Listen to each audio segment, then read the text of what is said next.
give you the best of seeds. I would say I've got the most nourishing seeds from the best of the rainforests I've got.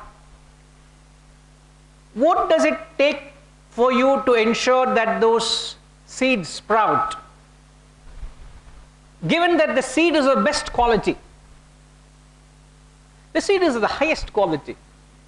I'm not getting from a nursery, I've got it right from the jungle, where it is nature in its pristine glory. I've given you the seeds. What does it take for you to ensure that the seed sprouts? What does it take? It's a wonderment how that seed, how that little sapling has the strength and the guts and the conviction to push the soil aside and say, I'm coming up. Isn't it a wonderment? Even for a seed to sprout, you need that soil. Now, considering what you're getting is the highest knowledge, the best knowledge, I'm planting these seeds in terms of these ideas. The best Alfonso seed, and perhaps you take it to somewhere in Iceland and plant it. The best Alfonso mango seed I give you, you plant it in Iceland, will you get any mango?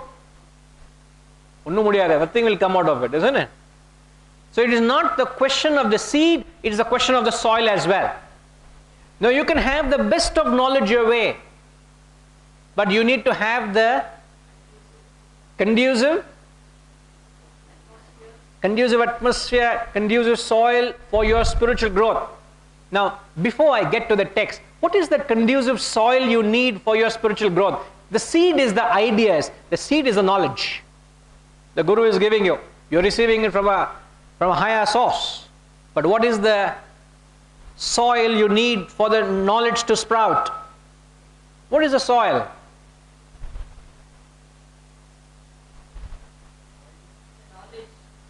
Knowledge is a seed, ma. Like you come here and you take away knowledge from here. Let's say, is it? Literally, that's what is happening. You're coming here for knowledge. No, practice is like, practice is like a full-grown sapling. A plant, you see a plant already, that is practice. I'm talking about the seed to sprout, the soil must be conducive. I'm talking about planting the Alfonso seed. Where do I plant? I can't plant it in Scotland, I can't plant in Iceland. I have to plant it in Ratnagiri. I have to plant it in a soil or a place where the temperature is 45 plus degrees centigrade. That is when you get in the heat of the season, you get the best of the mangoes. Even from that place, the early summer, you don't get the best mangoes, isn't it? The real mangoes come once you get into the heat of the season. And it takes years for the trees to grow and to yield fruits. Now I'm drawing a parallel to that. You want to yield spiritual fruits, you need to put in a lot of sadhana, as you said. It doesn't come overnight, sir. You can't become a Christ overnight.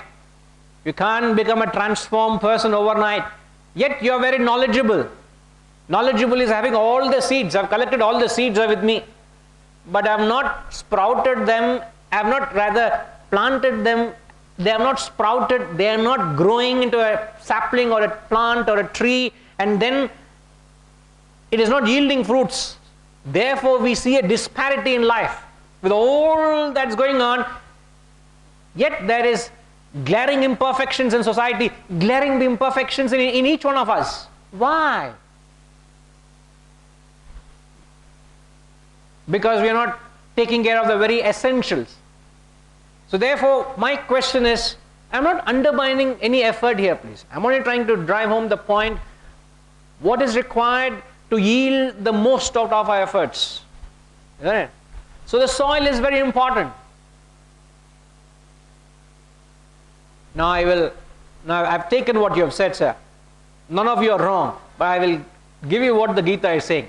In the 6th chapter, the verse says, Natyash natastu yogosti nachaikanta manashnataha nachati Swapnashilasya jagrato chaiva yoga. I just mentioned what yoga is. This yoga is not for one who eats too much or eats too little.